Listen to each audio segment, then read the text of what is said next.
Add water in a saucepan over medium-high heat. Then add your jelly. In few minutes, you will see the jelly started to get melt. And this is what we are waiting for. Let the jelly get melt completely. If you don't have the green color jelly, just use the regular one and add food color to it. And it's gonna take 10 minutes to get melt completely.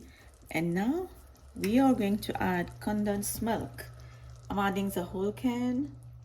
Then I'm adding a whole can of coconut cream milk.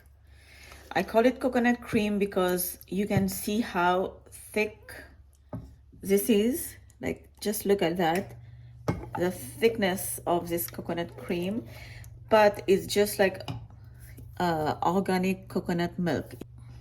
This is why I call it coconut cream jelly, because this is the only coconut I will use, and I have decided let's make a dessert with this coconut.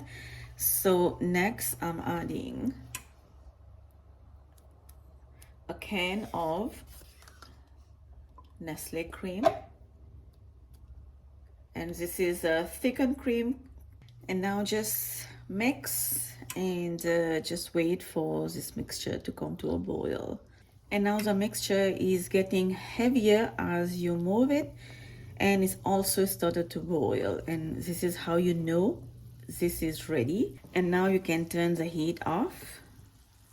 Now divide into dessert cups.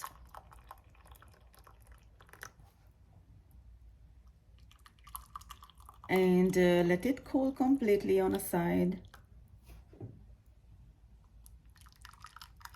Okay, so now our jelly has cooled down completely, and now what I like to do is some whipped cream.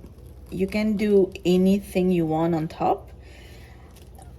Maybe I'm gonna top it more than that, but I do want to see the green as well.